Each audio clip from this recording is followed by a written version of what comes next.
Computer. Okay, ladies and gentlemen, it is my pleasure to welcome you to lesson 5 of JLI Secrets of the Bible. It's Monday evening at 7:30, so let's rock and roll. We're going to do things a little bit different tonight, okay? We are not going to start from the beginning of lesson 5 in your book. I'm actually going to ask you to jump a little bit later on into tonight's lesson to page 145. So we will get back to the first text. Trust me, it is very, very central to tonight's discussion. But in the meantime, I would like you to join me, please, on page 145. I'm going to ask you just for a moment to kind of not pay attention to the way that those that have put together this course have framed this lesson. So you'll see that at the bottom of the page, at the bottom of every page in the textbook, it speaks about the broken tablets. Let's ignore that for a second, okay? Let's not focus on broken tablets just quite yet. Let's bring around this conversation. We're going to arrive at the point a little bit differently, and then we'll focus on the broken tablets. So the question for discussion on page 145. If you had to name one event that changed the course of human history more than any other, what event would that be? I think it's a pretty time-sensitive question. Today is the anniversary of Pearl Harbor. I know some of you are probably inclined to say that the most pivotal day in the human history was probably July 17th, 1991. I'm sure you're all aware of what happened on that day. It's my birthday. Okay, fine. No, that's fine. You can pass on that. That's fine. I'm not offended. But if you had to have a guess, wow, see that joke did not go over very well. All right. If you had to have a guess as to what was the event that changed the course of human history more than any other, what event might that be? Let's get some answers up in the chat on Zoom. Let's get some thoughts over here in person. Anybody? Single event. Kristallnacht, okay? Scott, you're looking at me funny. What? Noah. Noah? Flood? Yeah, we've talked at great length about that. We've got some nodding heads in the front row. Anybody else? Adam and Eve? Okay. Sir, Carlos. I would say when Abraham became Eve, I don't know if that makes sense, but when Abraham became a Jew. Exactly. Okay, fair enough. Laura is saying the birth of Jesus. Kalila saying in the Torah, Joseph's brother selling him. All excellent thoughts. Very, very good. So actually, John says changing the languages at Babel. Good. All very seminal moments. Well, the direction that we're actually going to go in tonight focuses a little bit, takes it the direction that Carlos was going. And according to the idea that we'll pursue tonight, not to say that any of these answers are wrong, because there's no right or wrong answer to this question, but the direction that we're going to be going in tonight is that the most fundamental, impactful event, the single most impactful event in the history of humanity was the giving of the Torah. Now, the reason, the justification for this that we're going to provide is because the giving of the Torah was more than just a group of people receiving a text, similar to what Carlos mentioned, and Ricardo just said himself, the giving of the tablets with the Ten Commandments. At that moment, when the Jewish people received the Torah, they became a nation. Whereas before the giving of the Torah, the Jewish people were people.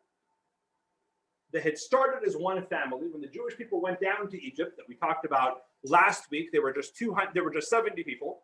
It was the entirety of the Jewish people was 70 souls, one family, an extended family. When they came up from Egypt, 210 years later, they had grown astronomically. At that point, they were closer to 2 million people. But until they received the Torah, until they got an identity, until there was something defining about them, they lacked nationality. They had no land. They had common ancestors, but they didn't really have something that brought them together. When the Jewish people received the Torah at Mount Sinai, that is what made them a nation. It's what gave them an identity. It's what gave them a brand. It's what gave them a mission in this world. Having the Torah gave them something to do and something to accomplish and something with which to make a difference in this world. Now, some of you may remember a very, very long time ago, before COVID, last year, there was a JLI course entitled Judaism's Gifts to the World. I'm not sure if any of you that were here took it. But in that course, a lot of what we discussed is that when God gave the Jewish people the Torah, the impact that event had was not limited to the Jewish people. In fact, as was discussed at great length, and we're not going to go into it now, but as was discussed at great length in that previous course, some of these global realities that we know now to just be universally popular, things that we know that everyone just does, because that's what the world does, actually emanate from Torah values. And some of those values include the sanctity of human life, the concept of free choice, equality before the law, social justice, a quest for world peace. These are all ideas that did not exist before the Torah and exist now in the non-Jewish space thanks to the influence that the Torah has on the world around. And all of these realities came into being when and where? When God gave the Jewish people the Torah on Mount Sinai. So the idea that we're going to run with tonight is that that moment, the moment of the giving of the Torah at Sinai, was the most pivotal moment, not just in Jewish history, but in fact, and indeed, in human history. And the first text that we're going to come across tonight, from Genesis chapters 19 and 20, discusses exactly how that went down, exactly what the giving of the Torah entailed. Feel free to follow along in text number 1 on page 142.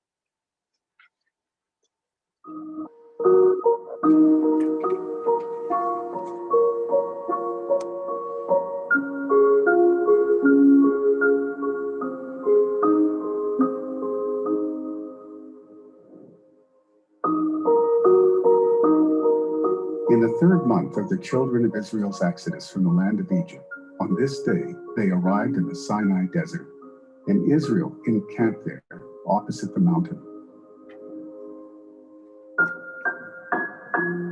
Moses ascended to God, and God called to him from the mountain to say, "So shall you say to the house of Jacob, and tell the children of Israel, you have seen what I did to Egypt. I carried you on the wings of eagles and brought you to me. And now, if you will listen to my voice and keep my covenant, you will be my own treasure from among all peoples. You will be to me a kingdom of priests and a holy nation." Moses came and called the elders of Israel, and he placed before them all these words. And all the people replied in unison, and they said, "All that God has spoken, we will do." It was on the 3rd day, when it was morning, there were thunder and lightning and a thick cloud upon the mountain, and the sound of the shofar exceedingly strong. Moses brought the people out from the camp toward God, and they stood beneath the mountain. God descended upon Mount Sinai to the top of the mountain. God spoke all these words to say, "I am God, your God, who took you out from the land of Egypt, from the house of slavery. Do not have any other gods before me. Do not make for yourselves a graven form or an image of anything in the heaven above or on the earth below. Do not bow to them and do not serve them. Do not take the name of God, your God, in vain. Remember the Sabbath day to sanctify it. Honor your father and your mother. Do not murder. Do not commit adultery. Do not steal.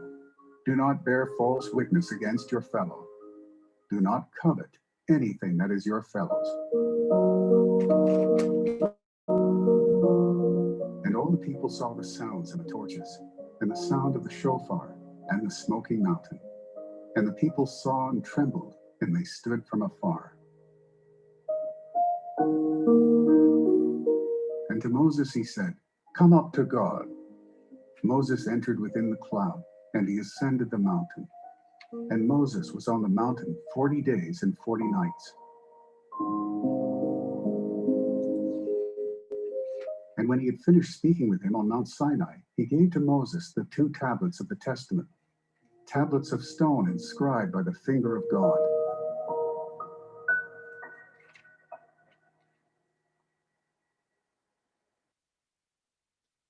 I think what's important to point out, for starters, there's the sentiment, there's an idea that by the giving of the Torah, when God descended on Sinai, as we've seen depicted in any form of artwork, God gave the Jewish people the tablets then. So there's often this depiction Sinai with the thunder and the lightning and the tablets. It's fair to point out, and it's important to point out, and this will actually be very pertinent to tonight's conversation, that in a physical sense, the Jewish people didn't get anything at Mount Sinai. They were told the 10 Commandments, but they weren't given anything. They weren't given a Torah scroll. They weren't given tablets. There was no souvenirs from Sinai. There was no gift shop there at the end where they could buy little figurines of the tablets. The tablets came at the end of the 40 days. After the giving of the Torah, Moses ascended on high to go and study what had just been given to him orally. And at the end of those 40 days, then he came down with the tablets. But the tablets were not given on Mount Sinai at the giving of the Torah. That was parent time. Going back to our earlier conversation about how the giving of the Torah at Sinai was so extremely pivotal, it's interesting to see this idea expressed in the words of Moses. In the 5 books of Moses, essentially we have 2 versions. We have the first 4 books and we have the final book. What is the difference between the first 4 books and the final book, or I should say the middle 3 books and the final book? The middle 3 books, once Moses comes on the scene, takes place through one generation of people. The generation of people that left Egypt in the beginning of the book of Exodus are the same generation of people that left Egypt, that got the Torah, that fought with Amalek, that sent the spies, that argued with Moses, that made themselves crazy, that made God crazy, made everybody crazy. That was all one generation of people. The last of the 5 books of Moses, the book of Devarim, the book of Deuteronomy, was a speech that was given to an entirely different generation.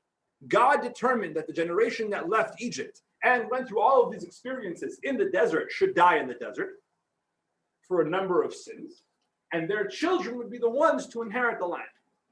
So the 5th of the 5 books of Moses is essentially one long speech that Moses gave to this second generation, that Moses gave to the children of the desert goers, telling them about their parents' experiences in the desert and how that should impact their attitude as they enter the land of Israel. So what's unique about the 5th of the 5 books of Moses is you see Moses discussing things that happened to Moses.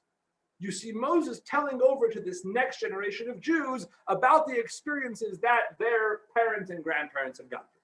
So let's take a look for a second how Moses describes to the next generation of the Jewish people what the giving of the Torah was like. Damien, read for us, please, text 2 on page 145. Damien. Ask now, after the early days that came before you, from the day that God created man upon the earth, and from one end of the heavens to the other, has there ever been the likes of this great thing, or has anything like it been heard? Has a people heard the voice of God from within the fire as you heard and lived? You were made to see, to know God, that God is the God, there is none else besides him. So Moses is telling the Jewish people, in fact, if you think about it, in this text that we just read, he doesn't even tell them what happened. He tells them that what happened is the most remarkable, incredible thing that has ever happened in human history. What happened to your forefathers at the foot of Mount Sinai, I can't even begin to tell you how incredible it is. It is so incredible. What is so incredible about it? What about it was so life-changing? Beyond the Torah, beyond the substance of what they were told, beyond their getting an identity as a nation, what was so profound? What was so unique? What was so remarkable about the experience of the giving of the Torah? Monotheism. To establish one single God. Okay, fine. I'm speaking more about the experience. What about being there? Tell me about the AV. Like if you had to write a Google review about what happened at Sinai, what would Special effects were great. the special effects were great? Yeah, Carlos. I think I would say that everyone was there to witness God. Oh, so there's 2 explanations that we're going to come across. One is really what Scott and Carlos ties the 2 of them in together. One is more from a theological standpoint, more from a technical standpoint, and the other one is more mystical. Let's take a look at the theological explanation in text 3 on page 146. Parenthetically, the text that we're reading on page 146 is taken from a book of Jewish philosophy called the Kuzari. The Kuzari was written by a great sage named Rabbi Yehuda Halevi, who lived in the 11th and 12th century in Spain, and he wrote a book which is a dialogue between a hypothetical Jewish sage and the king of the Khazars. The Khazars were a very interesting group of people that lived at that time. And he wrote not a fictional book, but he wrote a book about a dialogue that never really happened. He wrote a book about a conversation that could have happened, but it's a seminal book of Jewish philosophy. So he provides the following breakdown for what is so mind-boggling about the giving of the Torah. Carlos, text 3. Moses, the first Jewish leader, was not like them, the founders of other religions. He brought the entire people to stand on Mount Sinai, for them to see with their own eyes, each in accordance with their ability, the revelation that he saw. As the verses say, they saw the God of Israel. They all could affirm to each other what they saw and heard. These removed from the heart of the nation the terrible suspicion. Perhaps all of this is just a coincidence of a few individuals of prophecy came to them, for it is not possible to create a conspiracy in full sight of the masses. So explains the Kuzari that God figured out, as it were, that there's strength in numbers. If God really wanted to create a nation of believers, you know what he had to do? He had to get them all on his side. He wasn't going to have one prophet or two prophets or 10 prophets or 12 prophets or 70 prophets or any magical number that may have been agreed upon that are going to give over that they experienced prophecy.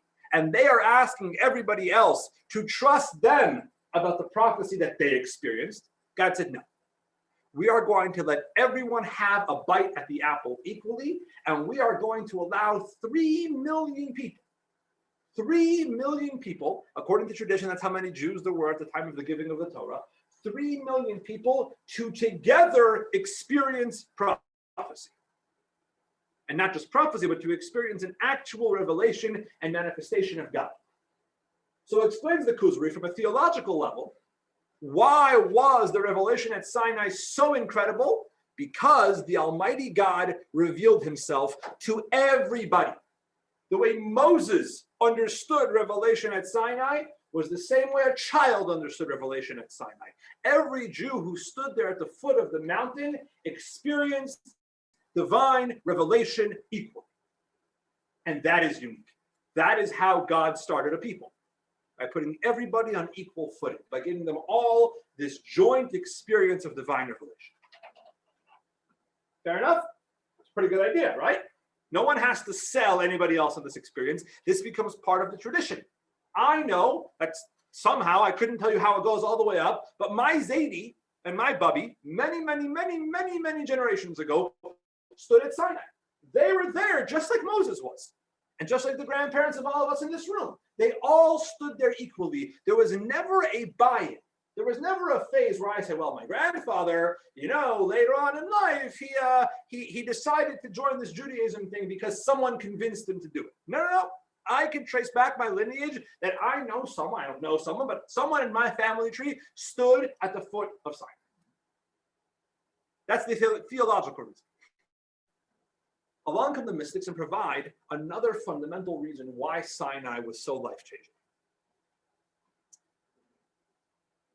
In the text that we read earlier, very interesting verse. Hop back with me for a second to text number 1 of the last verses. It's chapter 20, verse 15. It's line 46 in text 1. There's a verse in there that seems to be speaking about very grandiose experiences, but it makes a comment that seems to be a little bit confusing. And all the people saw the sounds and the torches and the sound of the shofar and the smoking mountain. What about that sentence doesn't quite make sense? How do you see sounds? The Jewish people saw torches. I hear you. They saw the smoke around the mountain. No problem. That's not what the verse says. The Jewish people stood at Sinai and they saw sounds. So this is indeed a point that's grappled upon in the Talmud. What exactly that means? Scott, it's short text. I'll give you another one. We'll give you a 2 for 1. Read for us text 4, taken from the Medrash. They saw what is heard, and they heard what is seen.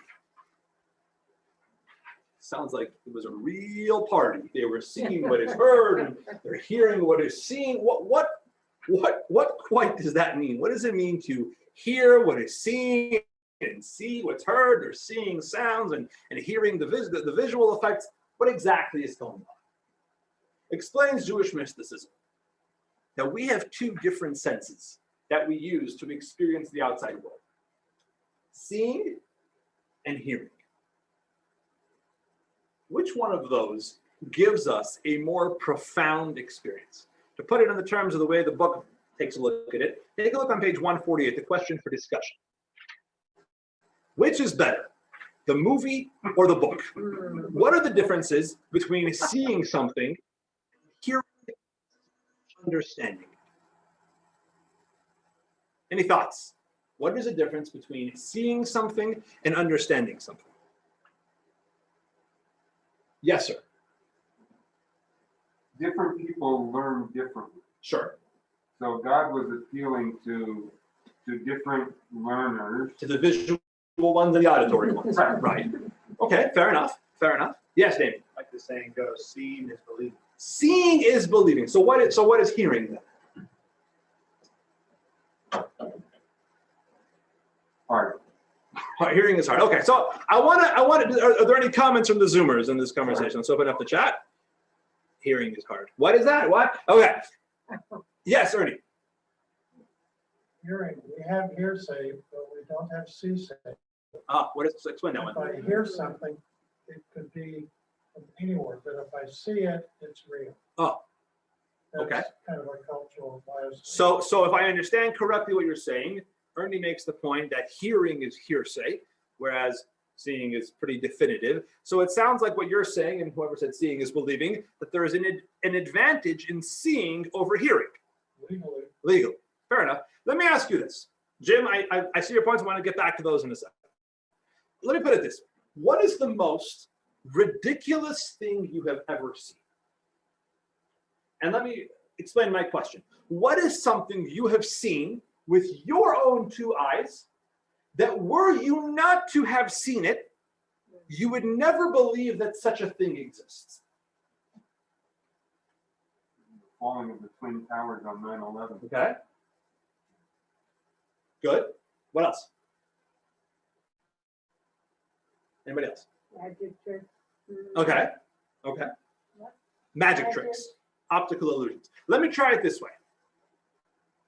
Kalila's parents and her saw a ghost. Now that is one that I want to learn more about. Okay, that does sound like something. What is the most ridiculous thing that you have heard about that you have verified? Nowadays we hear about all sorts of ridiculous things that may or may not be true. What is the most ridiculous thing that you have been made to understand that is verifiable, that you actually found out that someone wasn't pulling your leg?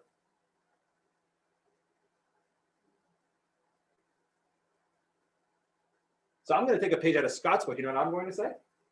The Twin Towers and 9/11. We didn't have a TV at home. So in fact, I'll tell you guys a crazy story. We don't have a TV at home. And so this was pre-internet. And someone calls us in the morning and said that a plane crashed into the Twin Towers. I was 10 years old when this happened. What does that look like? Well, I mean, how does that even work? What plane? Are we talking about like a two-seater, like, you know, a little private jet? Or what? As it turns out, the morning of 9/11, 9/11 was a week before Rosh Hashanah. My parents' oven broke. And my mother was in the middle of cooking for the high holidays, and she needed a new part for her oven.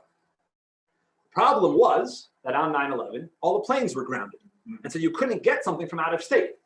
So it was more practical to go to RC Willey and purchase a new oven than wait for a part to come in. What do they have in RC Willey? TVs.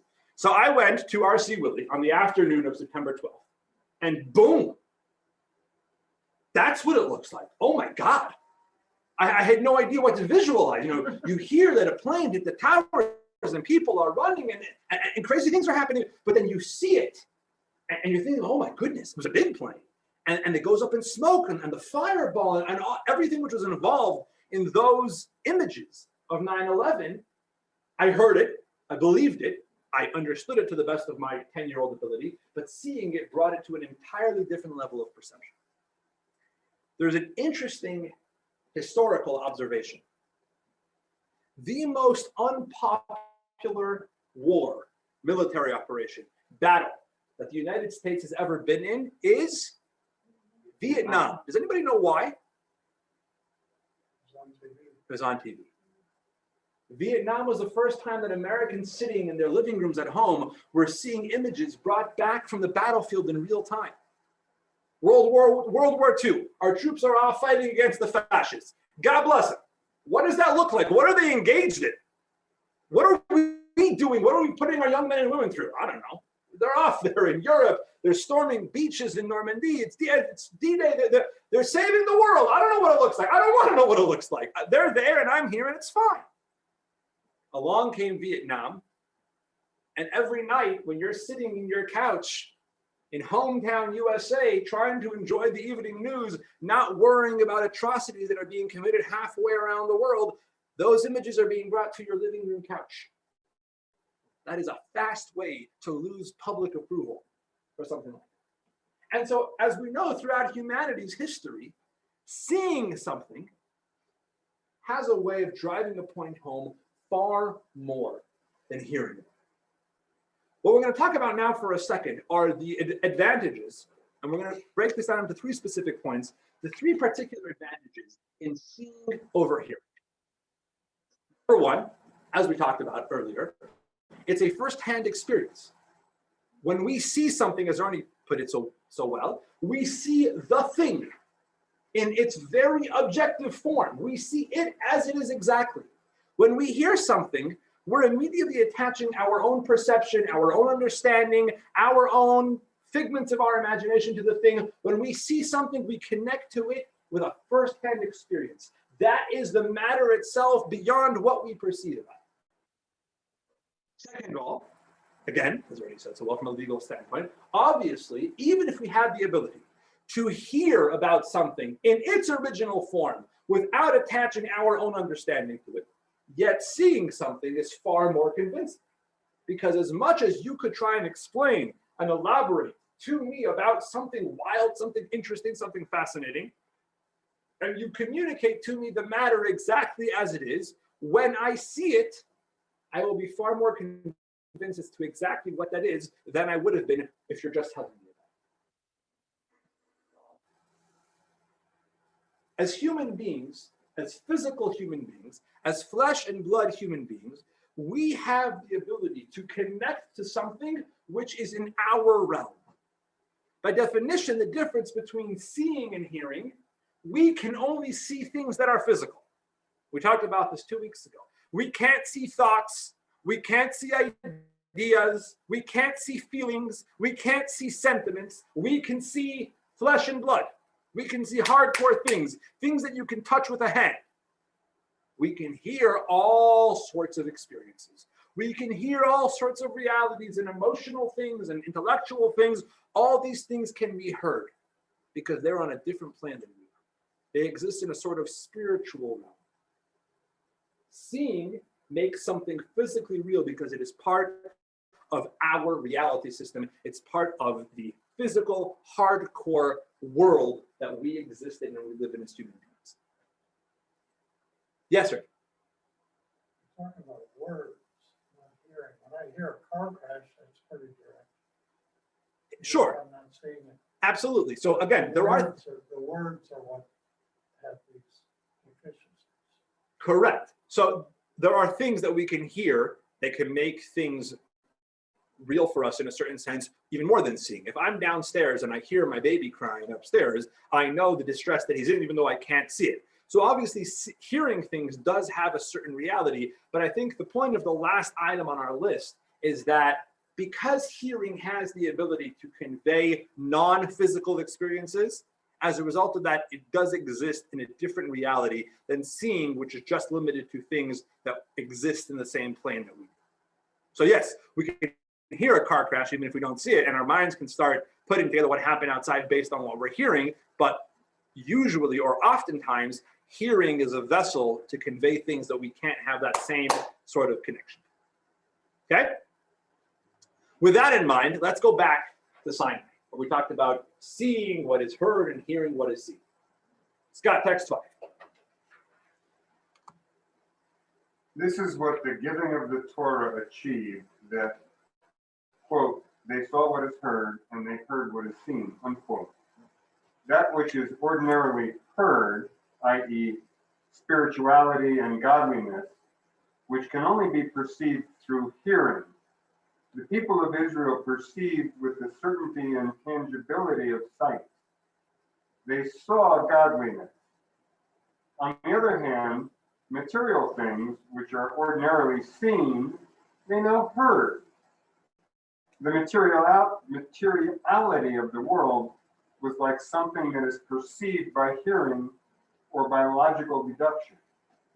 Beautiful Hasidic saying, attributed to the great sage Rabbi Yitzchak of Berdichev, who once turned to God and said to God that God made the world very, very unfair.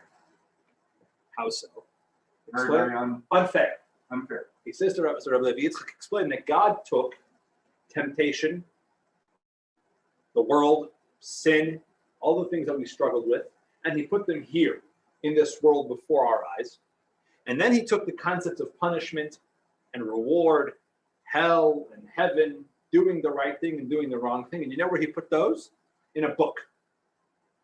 If you want to know about punishment and reward, doing the right thing versus the wrong thing, you have to walk over to a book, read about it in a book, then put the book back on the shelf, and you're still dealing with the same reality of this world. Says Rabbi Yitzchak, God should have done it the other way around.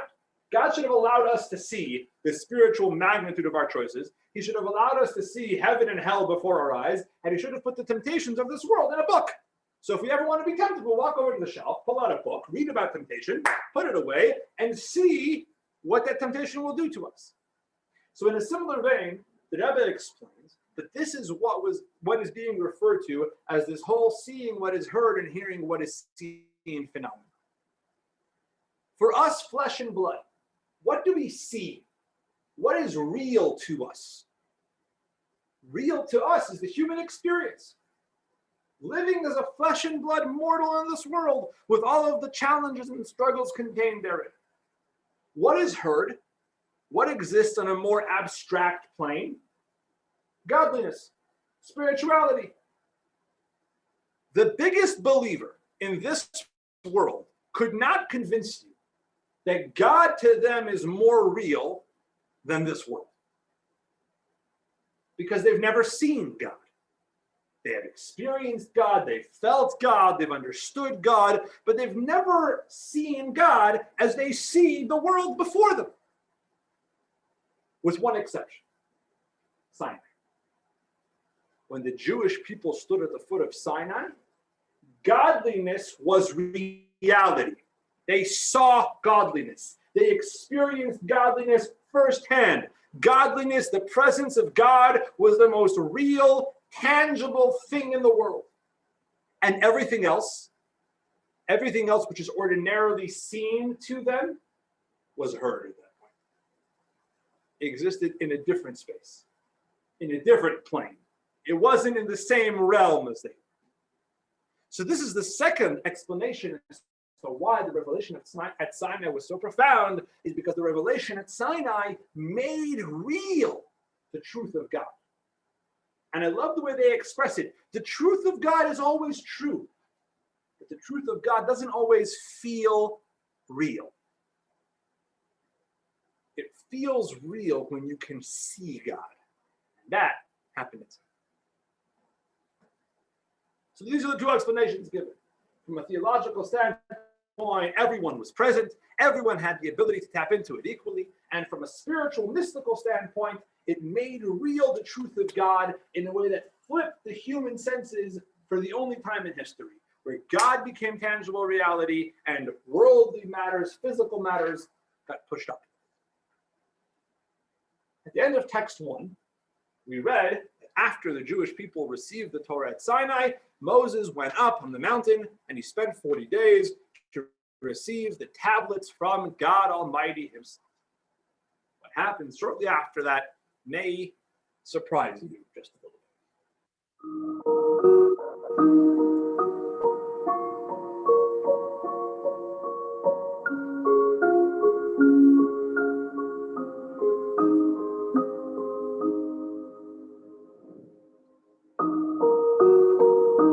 people saw that Moses delayed in coming down from the mountain, and the people massed upon Aaron, and they said to him, "Arise, make us a god who will go before us. For this man Moses, who brought us up from the land of Egypt, we do not know what has become of him."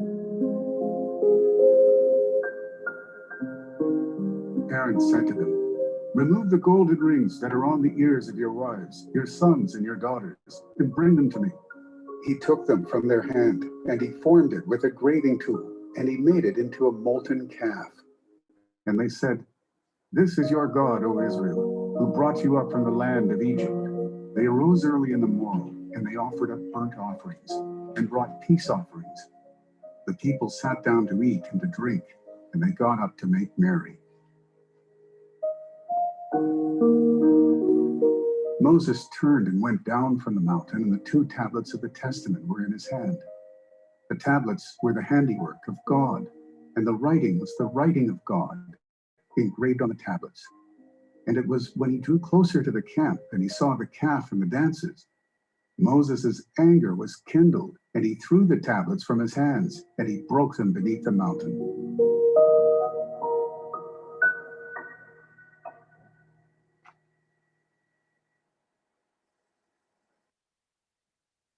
How did the Jews sin so soon?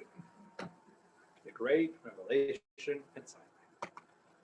In speaking about the broken tablets, I'd be remiss if I didn't share with you the story of the rabbi who goes to visit the day school in his community. He goes to chat with the 3rd graders. He walks into the classroom, and all the students stand up out of respect and tells them to sit. He says, "What are you guys learning? The book of Exodus?" He says, "I have a question for you. Goldstein," sitting in the 3rd row, "Goldstein, who broke the tablets?" Goldstein says, "I don't know. It wasn't me." The rabbi says, "Goldstein, very cute. See, you have your father's sense of humor. Goldstein, who broke the tablets?" "I don't know. It wasn't me." So, okay. Very cute. Funny the first time, cute the second time. Goldstein, who broke the tablets? Goldstein says, "Rabbi, I'm really sorry. I promise. I have no idea. It wasn't me." And the principal is standing there at the side. He's there for the visit. The rabbi looks at him and says, This isn't very impressive." The principal goes over and he says, "Rabbi, I know Goldstein, and I know Goldstein's parents. And if Goldstein tells you that he didn't break the tablets, you can absolutely believe him." So Goldstein didn't break the tablets. Moses broke the tablets. Let's really realize how ridiculous this experience is. The Jewish people didn't just sin, right? They came, they heard an inspiring speech, and they went and they sinned. The Jewish people, almost categorically, went through the 10 Commandments in order and violated them.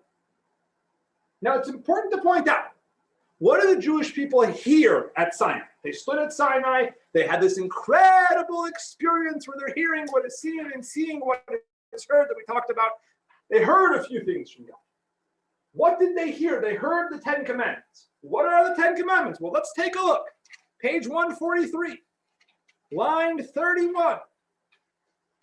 From Exodus chapter 20. God spoke all these words to say, "I am God, your God, who took you out from the land of Egypt, from the house of slavery." 1. 2.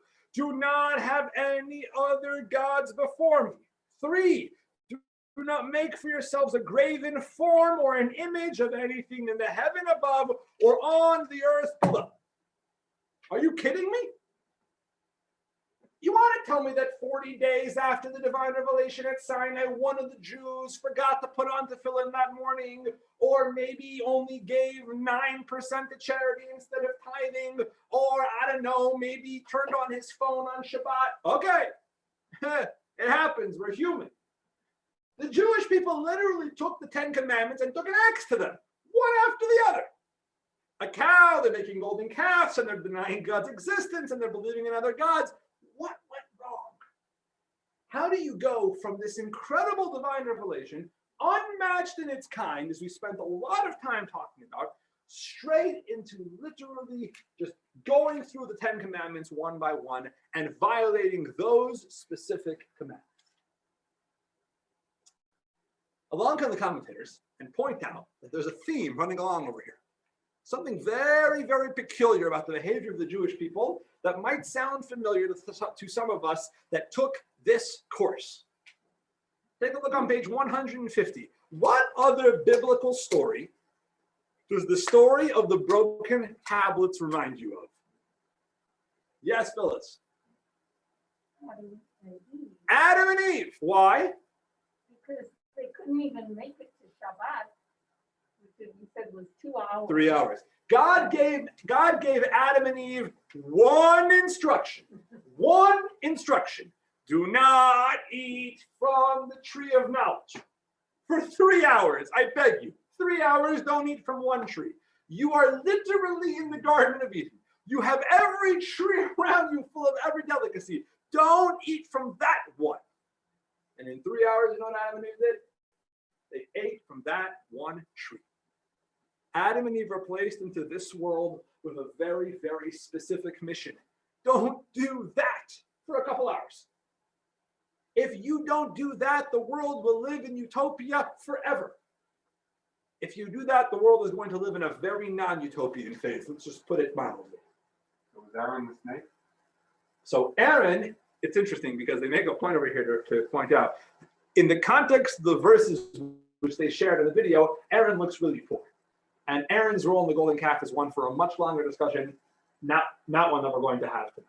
But the point is that the commentators make the observation that the behavior of the Jewish people in building the golden calf is so similar to the experience of Adam and Eve, and it gets better. There's a very, very interesting point made by the biblical commentators. If you take a look for a sec on page 150, does that make any sense? I don't have a student book in front of me. Yes, on page 150, yes, I'm sorry, lines 27 through 29 in your textbook, from text number 6, where it describes the tablets which Moses shattered. The tablets were the handiwork of God, and the writing was the writing of God, engraved on the tablets.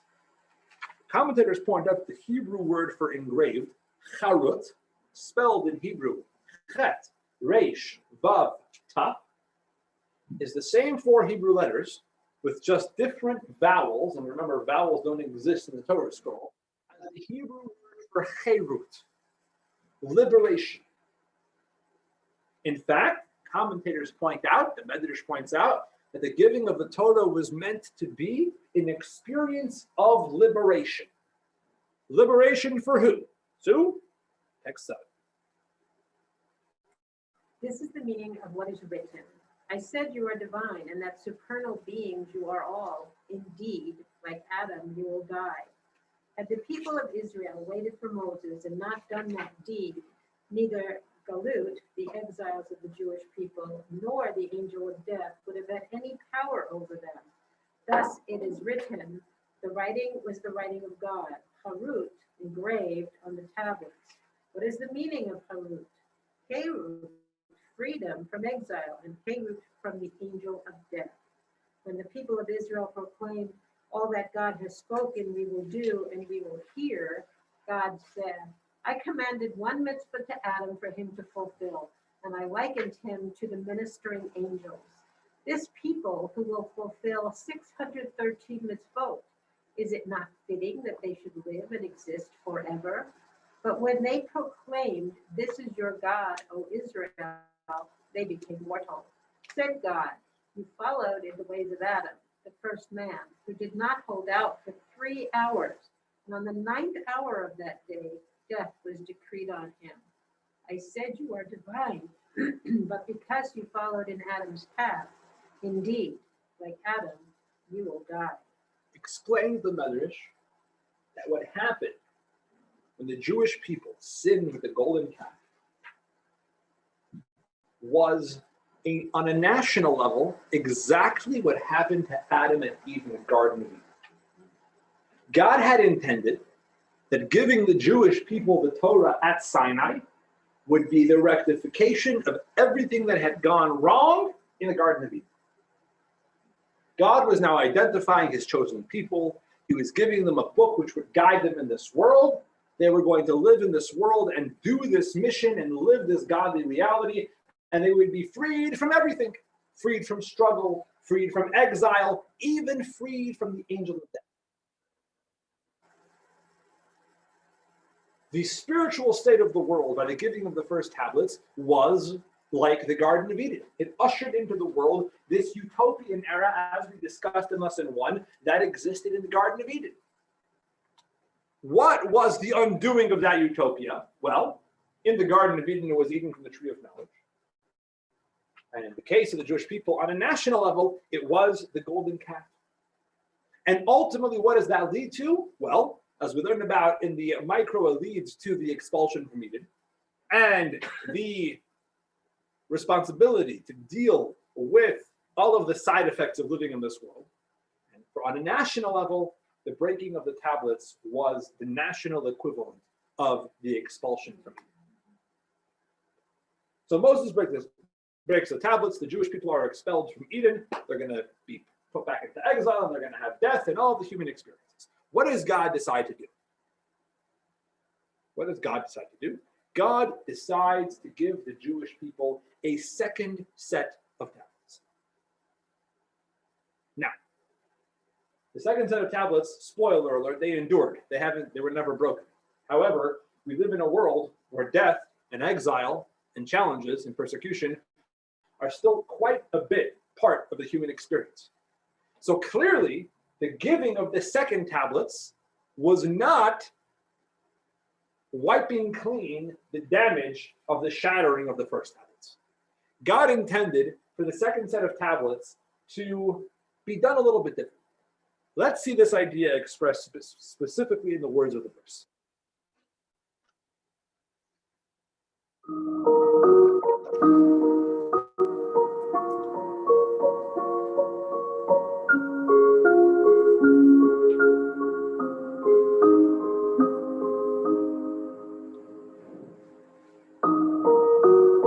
God said to Moses, "Carve yourself 2 stone tablets like the first, and I will write upon the tablets the words that were on the first tablets which you broke."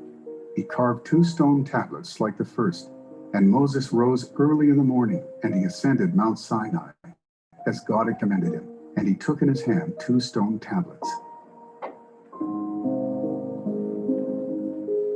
And he was there with God for 40 days and 40 nights. And he wrote on the tablets the words of the covenant, the 10 commandments.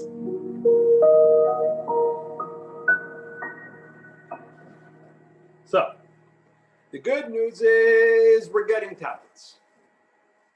Okay? However, says God, there are going to be 3 fundamental differences between the first tablets and the second tablets. Take a look on page 154. You can take a look at it up on the big screen. There's a figure there which catalogs the difference between these 2 sets of tablets. Number 1, the state of the world. As we discussed earlier, the state of the world when receiving the first tablets was a state of perfection, was pre-sin garden, was utopia. When receiving the second tablets was a state of death and struggle. Hardcore world was back. Here's where things get interesting. The source of the tablets, what the tablets themselves were. Take a look on page 150 in text 6, lines 27 through 29. The verse over there says the tablets were the handiwork of God and the writing was. The tablets themselves were created by God. God made the tablets. And then God went ahead and inscribed the 10 commandments on those tablets that he had created. The first tablets were completely God-made. Jump ahead into text 8 on page 153, lines 1 through 5. What does God tell Moses about the second set of tablets? God said to Moses, "Carve yourself 2 stone tablets like the first, and I will write upon the tablets the words that were on the first." But who's creating the second set of tablets? Moses. So the second tablets are carved by Moses. The way it puts it in the chart on page 154, Both of them had divine content. The question is, what is the medium? Is the medium human-made or is the medium divine? What's most fascinating, which we're going to take a look at now, is what was given together with these tablets. The Medrash tells us that with the first tablets, given only the written Torah. Moses was given both the written Torah and the oral Torah. What are we talking about? Go ahead, text 9, page 155. Do not be distressed over the first oath, said God to Moses. Do not be distressed over the first tablets, which contained only the 10 Commandments. In the second tablets, I am giving you also Halacha, Halakha, Midrash. Midrash, and Good, because continuing to the text 10. had Israel not sinned with the golden calf, they would have received only the 5 books of Moses and the book of Joshua. Why? Because as the verse says, much wisdom comes through much grief. Okay, so what exactly is going on over here? They were only supposed to get one part of the Torah. They ended up getting multiple Torahs. What exactly is going on? This is what we're going to discuss now. It's a topic that's been discussed at great length in multiple JLI classes, but we're going to do a quick historical overview over what is the written Torah and what is the oral Torah. So it's important to understand the Jewish people received things from the Almighty in stages. The first thing the Jews received from God Almighty was the 10 Commandments. God spoke these commandments. If you take a look, there's a fascinating appendix in your textbook at the end of the lesson. I believe it's the first appendix actually after the actual lesson. It's on page 165 in the student book. Take a look at it after the lesson. It breaks down how all 603 remaining mitzvot, so there are 613 total, 10 are the 10 commandments. The other 603 mitzvot are included within the 10 commandments. How each segment of the mitzvot is incorporated in a different command. So you have 10 commandments. From 10 commandments stems forth 613 commandments, 613 mitzvot. These are all part of the written Torah. The written Torah refers to the 5 books of Moses. The 5 books of Moses were written by Moses. That's why it's called the 5 books of Moses. Yes? The 5 books of Moses were written by Moses, and they include 613 commandments in the 5 books of Moses. Okay? That's what we call the written Torah. Now, we live in 2020. This past week, I spent Shabbat in Park City by my colleague, Rabbi Steiger at Chabad of Park City. Rabbi Steiger has a synagogue, has a Chabad house, which is on the Canyons Mountain Resort. The shul, the synagogue where he davens on Shabbat, is in the resort. And he lives at the bottom. He lives in Park City right after the 224. And to get from his house to where the synagogue is a nice schlep up the mountain. For those of you who have ever been to the canyons right at the foot of the canyons has the cabriolet. It has a gondola which takes you up to Ski Village. Can one ride in a cabriolet on Shabbat? It doesn't stop for you. You don't have to call it. It just comes to the station and the door is open and the door is closed and so on. In fact, some of you may be familiar with the concept of a Shabbos elevator. Is anyone here familiar with the Shabbos elevator? For those people who live in big Jewish communities, who live in apartment complexes, and they live on the 23rd floor, and they want to leave their apartment on Shabbat, and to go up and down 23 flights of stairs is quite the schlep. Some buildings have a Shabbat elevator, where there's an elevator in the building that on Shabbat, all it does is it goes up and down one floor at a time, and it stops at each floor, and the door is open. You don't have to press any buttons, which according to most rabbinic authorities is permitted on Shabbat, because you are not doing anything to generate the movement of the Shabbat elevator. So by that token, would the cabriolet at the canyons be permitted? No. So maybe I should crack open the 5 books of Moses, open it up to the book of Leviticus, and look under the heading cabriolet. Which parsha in the book of Numbers should I look for the cabriolet discussion? And God said to Moses, when you're traveling in the desert in Egypt, tell the Jewish people that in Park City they shouldn't use the cabriolet on Shabbat. How am I supposed to know what to do? I'm a rabbi. I should know these things, right? So the way God intended for it is that in addition to giving Moses the written Torah, God communicated to Moses the oral Torah. What is the oral Torah? The oral Torah is a method of communication. The oral Torah is almost like a code-breaking system. If you want to know whether to do or not to do anything as it pertains to any question that will ever come up through the extent of Jewish history, you can use these methods to figure out what to do by looking in the written Torah, using the methods which God communicated to Moses in the oral Torah, and then you will know what to do in any situation. Now, spoiler alert. As it happens, the oral Torah today is also written. The oral Torah today is what we call the Talmud, and later on into the Code of Jewish Law, and any contemporary Jewish book that was written after the era of the prophets. It was written because expecting the Jewish people to transmit that version of the Torah orally was becoming way too cumbersome. The material was getting more and more, ignorance was becoming more and more prevalent, persecution was becoming more and more prevalent, so the Jewish people wrote it down and it became the Talmud, which is now a code for, the Talmud also doesn't speak about cabriolets. The Talmud was written almost 2,000 years ago. The Code of Jewish Law doesn't speak about cabriolets. The Code of Jewish Law was written 600 years ago.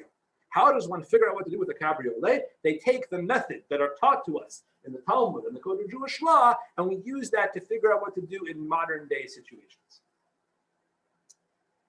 So the smart thing is to get on the cabriolet before sunset And stay on it all Shabbat, just going up and down the canyons mountain. and walk down. And like there you go, exactly. So you got the quick way up and the short way down. On the topic of communication and figuring out what people are trying to tell you, they tell the story, I'm sure you heard it, of the rabbi and the priest who are sitting on a bridge. And they're holding up a sign that says the end is near. Someone drives by, rolls on the window and says, "You religious nut jobs, go back to where you came from." And a minute later you hear the car splash into the water. And the rabbi turns to the priest and says, "Maybe we should change the sign to say bridge is broken." Yeah, it's about how you say it. It's not so much about what you're trying to say. Along come the commentators, and they have a problem with the system. They have a problem with the system. Turn to page 156. Why does the Torah consist of both a written and an oral component? If God wanted to communicate his will to us, why didn't he give us everything at Sinai?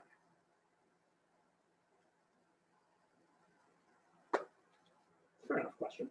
If God expects us as Jews to follow his will in every situation, so to be specific, God Almighty either wants us to use or not to use the cabriolet on Shabbat. Instead of having us fumble in the dark, why doesn't he say so? Why doesn't God give the Jewish people a book, the complete guide to Judaism? It'll be about this thick, in which it will tell us everything which we're meant to do or not to do.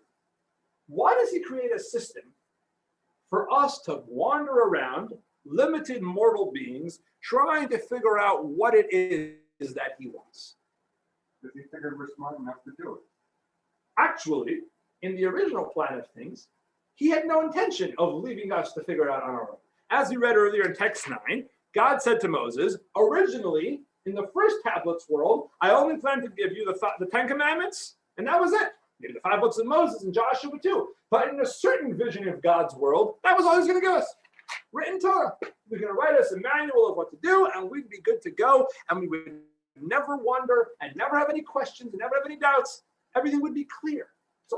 So why didn't God stick with that plan? Why did God specifically and intentionally set up a system which is so predicated on our human desire to figure things out? And obviously, as one could expect inevitably, when you have a system which lends itself to human beings figuring out what to do and what not to do, it lends itself to complications and to arguments. How many things in Jewish law are a matter of argument? Everything's a matter of argument. So why didn't God skip that? Explains Jewish mysticism that just as we saw earlier in the chart on figure 5.1, just as it pertains to the second tablets, when God gave the Jewish people the second tablets, he wanted the content to be divine, but the medium to be human. God would write on the stones that Moses carved. Similarly, when the Jewish people received the second tablets, God intended from that moment forward for that to be the basis of our entire relationship with him. The content would be divine, but the medium would be human. We would be figuring out the divine will through our own understanding. The human brain would be used to determine what is and what is not God's will. And that was not just a punishment. It was certainly not a punishment. It wasn't a technicality. It was very, very specifically and intentionally structured to be so. And now we're going to flip the conversation that we had earlier on its head. Earlier, we talked about the advantages of seeing over hearing. Now we're going to go the other way. By way of introduction, I want to point out to you a really, really, really interesting verse that exists in the first text that we read. If you take a look at in text 1, on page 143, lines 26 and 27.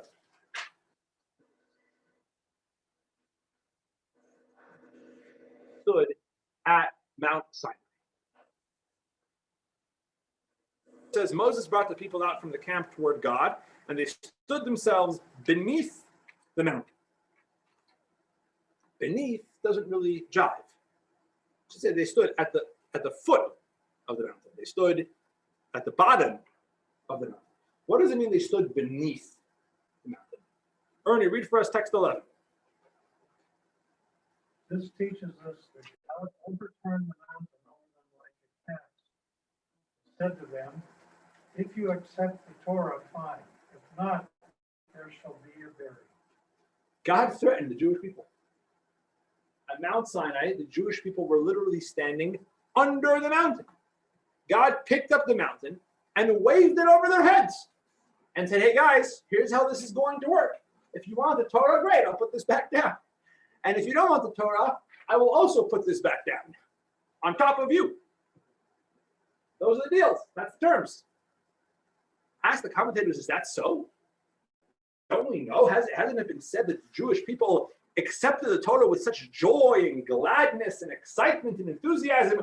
You mean to tell me they were coerced into the whole thing? Explain the commentators. Phil, let's go ahead. Text 12. How do we reconcile the saying of the sages that God overturned the mountain over them like a cast with the fact that the people willingly responded, we will do and we will hear? The deeper meaning is as follows. When the people of Israel stood at Mount Sinai, only 50 days had elapsed from their exodus from Egypt, which was the most debased place in the world in terms of decadent character, as is well known. This was not sufficient time for them to make the transition from one extreme to the other and achieve a genuine recognition of the value of the Torah. Rather, this recognition was forced on them from above, when the light of truth was revealed to them so powerfully that they could tangibly see that the Torah and the mitzvot were the ultimate good and that without them their lives were not worth living in the most literal sense. They therefore proclaimed with all their heart and soul, we will do and we will hear. However, because they did not achieve this recognition in a progressive, methodical way by their own efforts, but rather as a gift and as a flash of illumination from above, once the moment of revelation had passed, nothing but a faint impression of it remained. Explains Jewish mysticism. They stood under the mountain. That was coercive. They also said, all that God has spoken we will do. That was willful. Those two things can exist together. You know why? Because divine revelation is not something which is guaranteed to be lasting. It doesn't really change anything. In life, we all have moments of truth. We have moments that shake us to our core, and from that moment forward, we pledge to ourselves, that's it. Whatever I've done until now, negative behaviors, things that I'm not proud of, they end today, right here, right now. I'm done. I'm going to be a better person, a better spouse, a better human, a better parent, a child, a better everything. Because you know why? I heard this speech. I saw this video. I came across this encounter. I met this person. I was inspired. I was inspired to change my life. You know what the average lifespan of a life-changing inspiration is? Yeah, it's 30 days is very, very generous. I was going to say 30 minutes, but yeah, we all know that just as we have these fleeting moments of inspiration, as quickly as they come, it's as quick as they go. Think of New Year's resolutions. Think of New Year's resolutions, right? How many gyms rake in the money the first 2 weeks of January because people are losing weight and we're going to the gym, we're getting fit, we are exercising, life's great. January 15th, the gyms are back to normal business. Those who were here in December are back. All the New Year's folks are not, and life goes on. I don't mean to speak disparagingly of a particular group of people because this is the human condition. The human condition is that we all go through moments of truth. Those moments of truth are not false. We want to be in better shape. We want to be better people. We want to be inspired. These things that we hear that shake us to our core are genuine. You know what the problem is?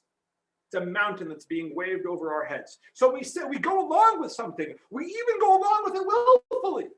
We want to do that thing. The problem is we're not changed to our core. Moments of inspiration need to be seized upon by our uninspired selves. Moments of inspiration need to be something that we buy into completely and are ready to sit down and process and digest and figure out how we are going to bring about that moment of inspiration to cause lasting change in our lives. Actual, real, tangible, lasting change. A great rabbi that I once studied under once told me that inspiration is like Tylenol. Sometimes we'll have a really, really bad headache. So what will we do? We'll take Tylenol. Does Tylenol work? Absolutely. Big Tylenol fan. It works for 6 hours. 4 hours, depending on the pain. So for 4 hours, it dulls your headache. It dulls the symptoms. You don't suffer from the headache anymore. What is the underlying cause of the headache? It's not Tylenol's business. Tylenol neither knows nor cares why you're having the headache. Tylenol knows how to make the headache stop hurting you. Anyone who takes Tylenol would do well that after the Tylenol sets in and they're no longer struggling with whatever they were struggling with, to really figure out, why am I in this pain? And what can I do in my life to make sure that that pain doesn't come back? Tylenol is not going to keep me pain-free forever. In fact, if you're the kind of person who's taking Tylenol forever, you've got a real problem. Because that's not the point of Tylenol. Tylenol is meant to be short doses. Explains Jewish mysticism. Inspiration is supposed to be short doses. Inspiration is important. Short doses are important. But yet, they need to translate into lasting change. They need to bring you along for the ride.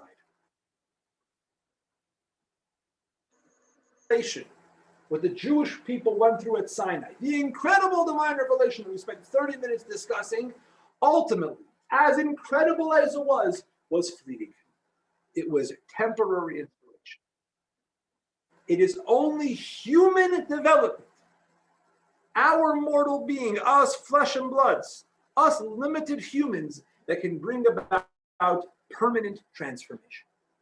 And so, yes, the Jewish people who stood at Sinai and experienced that immense, intense revelation, those same people, 40 days later, sinned with the most basic cardinal precepts of the Torah.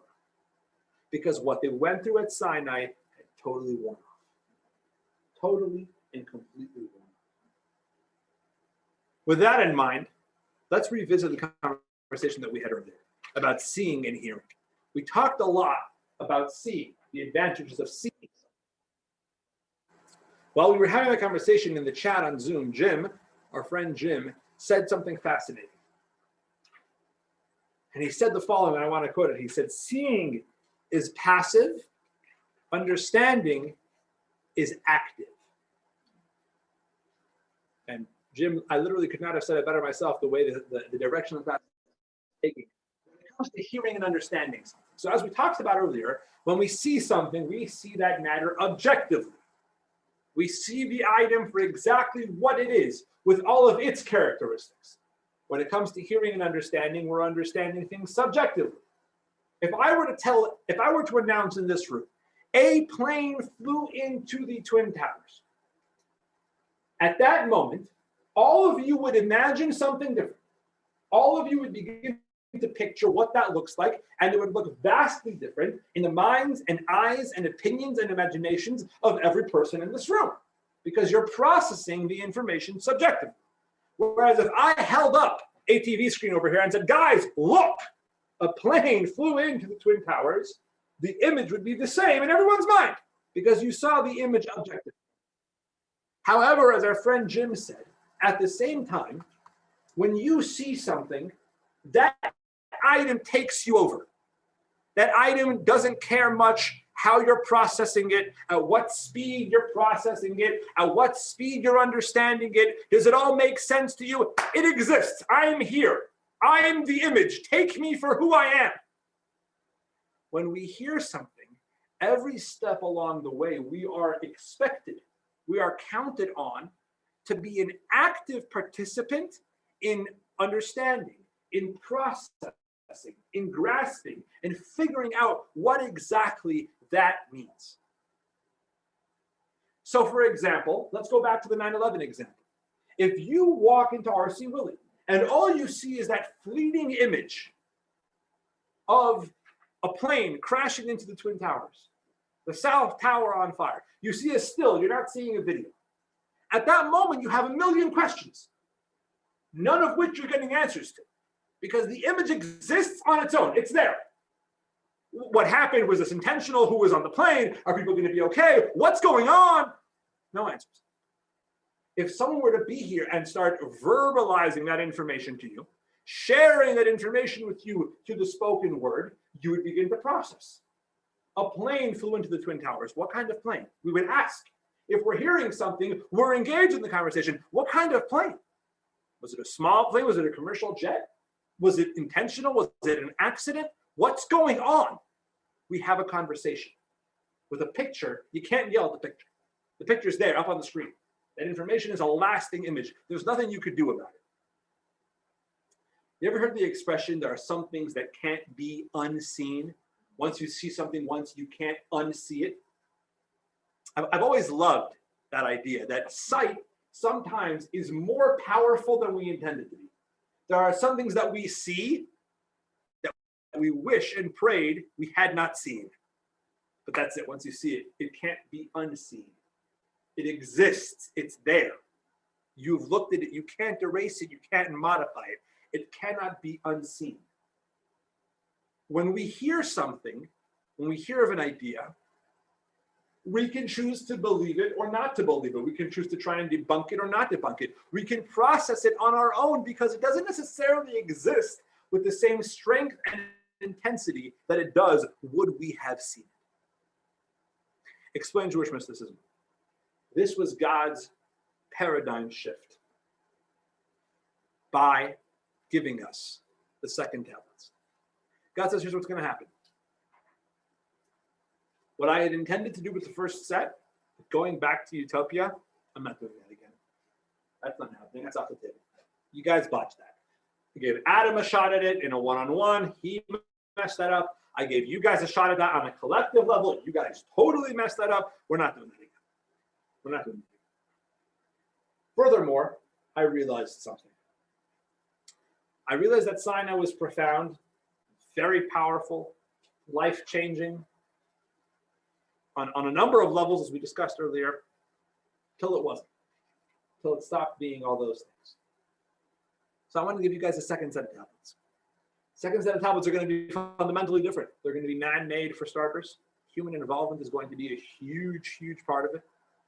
More importantly, the second tablets are going to have brought with it the entire oral Torah. I'm giving it to you now. I'm giving you people, you, pardon my French, you screw-ups that just built the golden calf, you letdowns, I'm giving you guys the ability and the responsibility to be the ones that will formulate Torah moving forward, that will use your own crooked, limited, messed up human judgment that just built the golden calf to be the determining factor in how Torah will develop through the ages. I want you guys to be involved. You monsters, I want you people to be involved. Because now there's a fusion.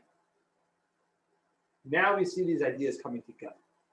Let's take a look at text 13, one of the most profound statements of the Talmud with which we are going to wrap up tonight. I'm talking about it in two different ways. It says the Talmud in the Tractate of Menachot, both the second tablets and the broken tablets were kept in the ark. The ark, the place in this world, the one location in this physical world where godliness was most manifest on a regular basis, in the Holy of Holies, in the tabernacle and the Holy Temple, in the ark, in the holiest item, in the Holy Temple, existed both sets of tablets. The complete second set of tablets and the shattered pieces of the first sets of tablets. Why? Reminder. Before we get to the reminder, because of the fusion. Because God said you need both things in life. Tablets exist in the ark. Because frankly, if you think about it, if the second tablets were so wonderful, if we as humans want to have this relationship with God, where hearing is more advantageous than seeing, where we can process at our own speed, why have the first tablets at all? Why have the divine revelation at Sinai at all? Scrap the whole thing. Clearly we weren't going to be able to tolerate it. Let's just go straight to second tablets. Explain the mystics now. Both need to exist. Let's go back to our Tylenol example for a second. Suppose you're sitting in your living room one night and you have a blinding headache, a terrible, terrible headache. And you say to your spouse, honey, my head is it's killing me. I can't think, I can't sleep, I can't sit, I can't stand. And your spouse says to you, oh, sweetheart, I'm sorry. You know what we should do? We should have a real serious conversation about your lifestyle. Right now, talk about what you're eating, if you're getting enough sleep at night, your exercise habits. That's probably where the headache is coming from. Sure, love to have that conversation after you give me 2 Tylenol. I need a momentary lapse from the pain. I'm not up for life-changing conversations right now. I need pain relief.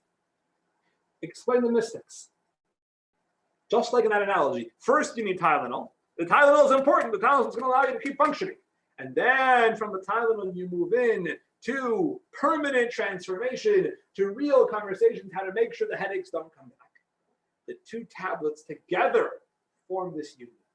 Divine revelation, inspiration, which is fleeting, and it goes, and make sure that it can come back in a permanent sense by bringing about lasting change that won't let the inspiration go as quickly as it can.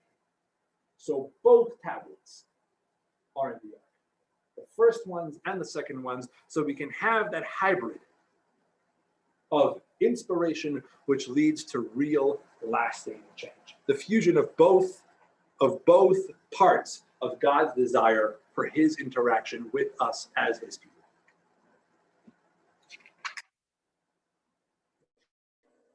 Connoting inspiration from above, and the second tablets connoting change through personal struggle. Yes, Phyllis? Isn't this like the difference between the top down and the bottom up? This is the difference between God's vision before the sin of the tree of knowledge and after the sin of the tree of knowledge. This is the same difference between top down and bottom up. This is the difference of Jacob before he stole the blessings and after he stole the blessings. It's been a recurring theme through this course. That every story seems to have how it was supposed to work and how it ended up working. And literally every single time we've asked over and over again, so why did we start with that? If the second one was so beneficial, should have started with that. And we keep on coming back to this point that everything God does is so particular that there's the first way, which ends up being flawed but has a lot of good within it. The second way, which seems to be a little bit of a letdown but is more long-lasting, and why those two need to come together. I see that there's some great questions here from Ricardo and Laura. I want to finish up the points that we're going to make, and then I will hop back to those questions. We've talked a lot throughout this course how meaningful and relative and pertinent the ideas expressed thousands of years ago in the Torah, even sometimes as anecdotal and a footnote, are to our lives in the here and now. And there's a beautiful, beautiful sentiment expressed in the fact how the Torah describes both tablets in the Ark. What's written up here on the big screen, both tablets in the Ark, the first tablets and the second tablets, is not what the Talmud says. The Talmud doesn't refer to them as the first tablets and the second tablets. What does the Talmud refer to them as? The tablets and the broken tablets. Talmud says the luchos and the shivrei luchos. The tablets, the general tablets, which we assume are the wholesome tablets, and the broken tablets are both laying side by side in the Ark. Why is it important to convey that it's the tablets and the broken tablets? Why couldn't it just be called the first tablets and the second tablets? Because the Torah is conveying to us a very, very important point. We all have broken tablets in our life. Failures, disappointments, dejections, things that could have gone so much better and really didn't end up the way we intended. We all have broken tablets in our lives. And naturally, the human inclination is to deal with those broken tablets in one of two ways. One is dejection and despair. I'm sunk. I'm a broken tablet. I have this and this in my life. There's no way to go from here. There's no hope, there's no optimism, there's no faith, there's nothing positive. We succumb to our broken tablets. Path number two is the exact opposite. Forget and move on. Forget about it. It's good, it's fine. The therapist told me not to think about it anymore. I sail on, I move forward. I forget and move on. These things don't bog me down. I'm sorry? Tells us the Torah. Broken tablets are in the Ark. God didn't say to Moses, oh man, thank God you broke that first set. I want you to clean up all the pieces and throw them in a dumpster somewhere. I don't want to see nothing to do with those broken tablets, with that first set of tablets. That was a disaster. No. The broken tablets are in the Ark just as much as the wholesome second tablets are, to teach us that in life we are encouraged and expected to use our failures as inspiration. So going back to B for a second, don't forget and move on. Remember your path. Remember your journey. Remember how it is that you have gotten to where you are today. Don't allow those experiences to bring about dejection and despair. Don't let them bog you down. Let them be as reminders for you. How you will use those experiences to build on and to grow from and to inspire you every single day. But it will really bring about lasting change in a way that will really make sure that your life moves forward in the most positive way, not by leaving things behind, but allowing your broken tablets to serve for inspiration. Before we wrap up, I will take some questions. Laura says on Zoom, why is the word Torah interchangeable with the Ten Commandments? I thought the Ten Commandments were written by God on the tablets, and then Moses wrote the Torah, 5 books by the hand of God. Yes, the Torah and the Ten Commandments should not be interchangeable one with the other. The Torah refers to the 613 commandments, which were written by Moses, dictated to him by God, and the Ten Commandments were the Ten Commandments. I'm not sure if there's a text in here, Laura, that you were asking about that seems to insinuate that the Torah and the Ten Commandments were interchangeable, maybe in texts 9 and 10. Torah was given at Sinai. Right. So when it says that the Torah was given at Sinai, what it's referring to is it was given at Sinai to Moses in the sense that everything which we now know to be Torah was transmitted to Moses orally. So the Torah that was given at Sinai, which is a very Jewish expression, everything is Torah miSinai.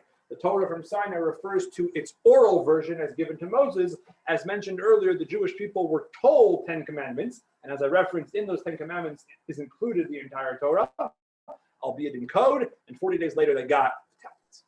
Ricardo says, do you think that in the times that we live in, the Jewish people are back adoring golden calves?